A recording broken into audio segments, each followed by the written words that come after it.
Alright, what's going on, guys? Trev back again, here to bring you another video. This one's going to be doing another Walking Dead video for today, leading up to the Walking Dead Season 8 Episode 2, The Damned. In this one first, we're going to give our thoughts on why we think Rick took the Polaroid picture of the Sanctuary after they had decimated it.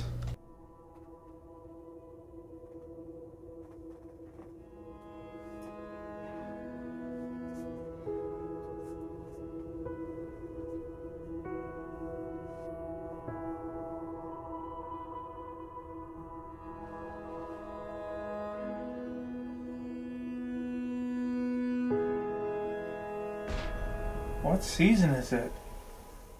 And spoiler warning, if you guys have not seen the premiere for The Walking Dead Season 8 yet, Episode 1, Mercy. So continuing along with the Walking Dead videos, have lots of them in the channel if you guys haven't seen them all yet. We did one where we gave our thoughts and speculated about the Red Eye Rick sequence. We did another one on Carl being the future of The Walking Dead being confirmed by Michonne. We did a review for the premiere. We did a reaction for the premiere. We did predictions for Episode 2.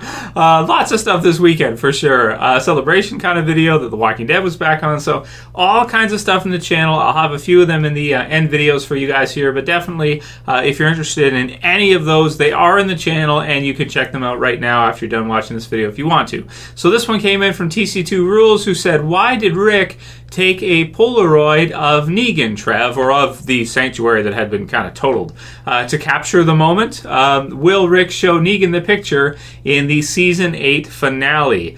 So you guys can give your thoughts on this one below. Of course, you know, this is speculation because it's kind of like, you know, we don't have official confirmation from anybody that's involved with creating the show, you know, Greg Nicotero or whoever who directed the episode. But, you know, for me, I think the Polaroid is, it's kind of like an FU back to the Saviors, because of course if you guys remember, we did see some of the Polaroids dating back to even, you know, the second half of season 6. Glenn was one of the ones who saw one of the first Polaroids with Heath at the satellite station that looks like they might be going back to this weekend, actually, at I don't mean this weekend, but I mean in this weekend's episode in The Damned.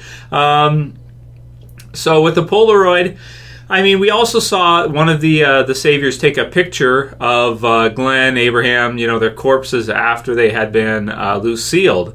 So what I'm thinking with this one is simply that, you know, this is kind of like Rick's way of saying, like, screw you back. Now it's our turn to take a Polaroid of you, or our turn to take a Polaroid of your home after what, you know, after what you did, kind of, you know, going back on what they did after. Of course, it couldn't come back into play later on that if Rick is to defeat Negan at the end of the season, he could use that to wave that in front of his face and kind of show his victory. So it's true. That's kind of the way I interpret it. It's kind of like it's like an FU back to the Saviors and Negan.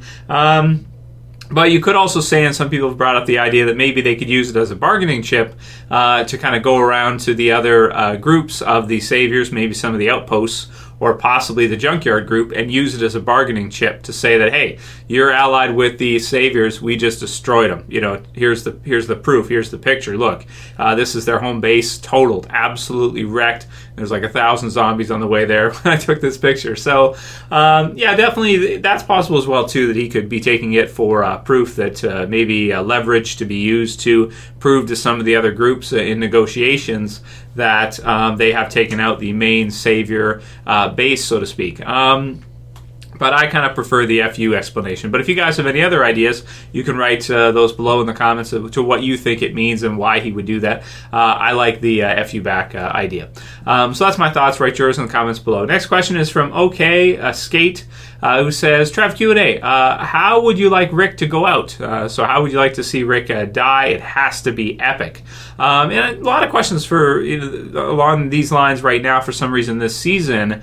Of course, Robert Kirkman did confirm, and not really, I'd say spoiler warning, this isn't really spoilers, that eventually Rick will die. You know, we don't know when, we don't know how. He could even be lying. You know, there's occasions where, you know, I won't spoil anything for fear, but there's certain characters, or T-Dog, for example, in The Walking Dead, where they're saying, like, they're gonna, oh, T-Dog's gonna get so much time in season 3, and then in Killer Within, he's just, like, killed off the show. So, you know, there's lots of times where they'll kind of mislead us, so you can't even really take it 100% at his word, but he has said that eventually Rick will die.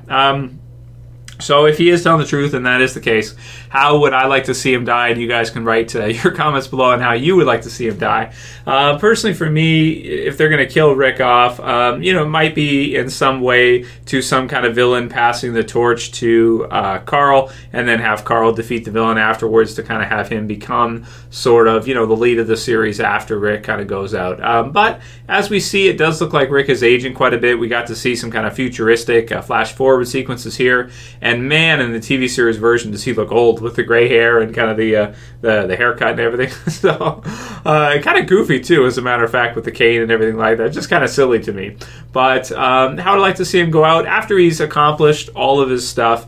And they've kind of restarted civilization. That's kind of the idea. That's why I've always felt like we followed Rick, was because his group is the one to kind of restart civilization and kind of finally defeat the apocalypse and, rebuild. But as part of that, you could have him be killed off by a villain. You could have him be killed off by whatever, and then have the rest of the group kind of get revenge on the villain and defeat them afterwards. So something, you could do something like that is fine.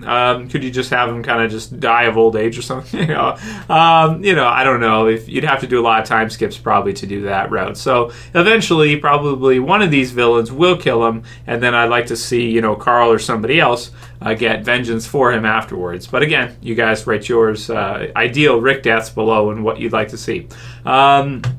Johanna Svensson says, Rick's crying because Judith has blank or died. So that's their prediction, that Judith has been killed off. In the red-eyed Rick scene, he doesn't look to me like he obviously he's upset. He's kind of out of it, this kind of thing.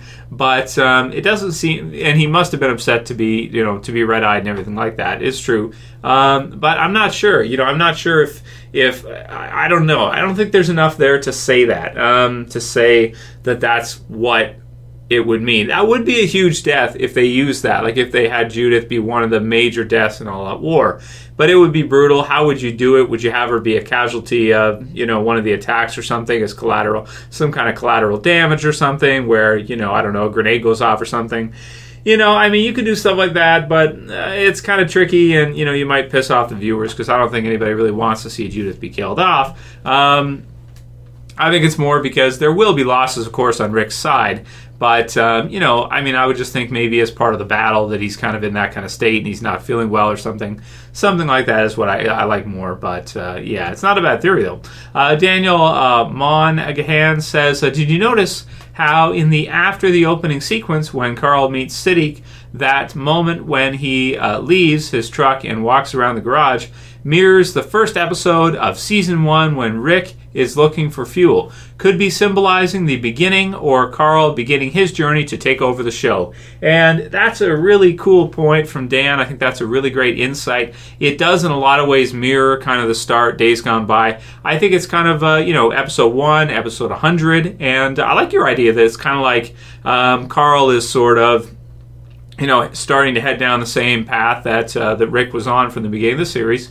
And so there's a lot of things there that I wouldn't be surprised if they shot it in almost the same place. I don't know if it is the same place or not, same location, but it looks very, very similar to Days Gone By with Rick at the gas station. And maybe you're right. Maybe it's supposed to mean for us that Carl is the future. And, the line with Michonne in here as well, too. It's his show now, and, he's taken over. So, congratulations to Chandler Riggs. He's going to be the future star for the Walking Dead. It's certainly set up well for him, that's for sure. And maybe a few more years we'll start to see him kind of take over more and more and more. Even in the comics around this time, anyway, Rick is always still there. Like, Rick has not been killed off in the comics. You know what I mean? But there are characters that start to kind of stand out more. Like you have.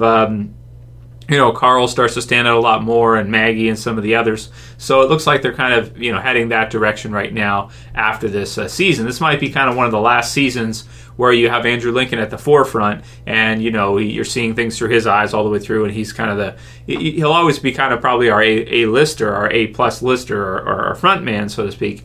But they're slowly kind of bringing the others up to close to the same level, I want to say. And they're setting that up well. A couple more. Rina Meyers says, I am so excited to be able to ask you a current question and get your thoughts again. Did you feel like it was pretty lame the way they shot up the Santuary to announce they were there? I did. They could have snuck in like they did before and caught them off guard. So Yeah, and a lot of people have said, this kind of thing that, Rick could have just shot Negan, right? And, you could say maybe that with Sidqe, Rick shot over his head on purpose, and he explains that to Carl. So maybe you're thinking that Rick purposely didn't shoot down, I don't know, Dwight, Eugene, Negan, the others, because he wanted them to surrender or something. I don't know, man. That's a really tricky one for sure. I mean, I would think at that point, because he's killing some of the guards that are on watch, right? And he sets a zombie loose on one of them. So you'd have to think that he is kind of, willing to kill. It's pretty tricky. It does seem like Negan does get shot once, though, at least when he's outside. He seems like maybe his leg or something. I don't know. But then afterwards, when he walks up to Gabriel, he doesn't seem like he's in really bad shape when Gabriel's there. He just kind of walks up to him with the bat and stuff and, shitting pants and the whole bit. So, it's definitely a tricky one for sure. But, I mean, he can't kill... You can't have him kill Negan right now. I mean, you can't. Like Joan Mado says, they had like 100 opportunities to kill Negan here. So, yeah, but you can't have Rick kill Negan in this one. The way I read it is like he gets close to killing him, he almost gets him, he almost hits him, and then afterwards too, he's going at him, and Gabriel's like, hey, we gotta go, or whatever, and kind of stops him. So it's like he has a lot of opportunities. He's going forward, he's trying everything he can, and he just gets out of reach. So Negan just manages to slip out of his aim or his range, so to speak. So that's kind of the way I interpreted it. But yeah, you could view it that way, and there's other ways they probably could have done it that might have been better. For example, you could have had Negan on top on a platform or something and had him come out and look down, and then when Rick and the others shot up to try to hit him, he could just kind of hit the concrete, go down, and then they would all the bullets would spray upwards and it would miss, rather than have him be down on the same level where it looks more like they'd probably be able to hit him and he probably wouldn't be able to get away, that kind of deal. And as far as them shooting out all the windows above, making all the racket and stuff, in the comic book version, there was actually or at least I got the sense when I was reading the trade, that there were saviors coming up there, shooting down at them, and it was a gunfight back and forth. That probably would have been better. I'm surprised they didn't kind of do that in the TV series version, but I'd suspect that they probably... They probably did that most likely because there was only so much time to get the episode done, probably. So, again, timing in a movie, for example. If you have a movie, you have more time, so you can have people up there and show some shots of them up there. I would think that's pretty important for kind of the standoff sequence, to have some savers run up and start firing, and then have Rick and the others fire back and have it be a gun battle back and forth, and have certain extras be killed off on both sides. And then Negan kind of get away in the meantime probably makes more sense.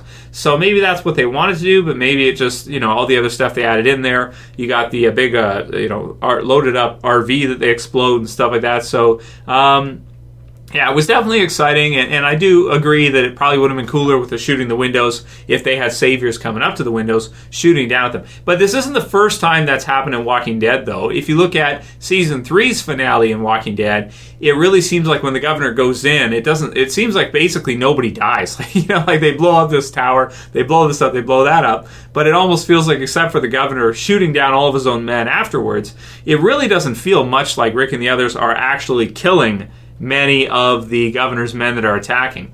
So it's definitely a little bit tricky. Probably have to ask, the people that Greg Nicotero and some of the others are involved with doing it, why they didn't have a few deaths from saviors in that sequence at the windows above, shooting down and then being hit back themselves and being shot themselves. So instead, just kind of making a racket, shooting up all the windows in case there was anyone there, but not obviously showing us that there were some saviors there. You put 2 or 3 up there starting to shoot out at them, and it makes perfect sense that they're lighting up all the windows, right? But not having that, at least that's the way I see it. I didn't see any saviors, pointing guns out the window, shooting back. That would have made more sense. But anyway, that'll be it for today's Q&A, guys.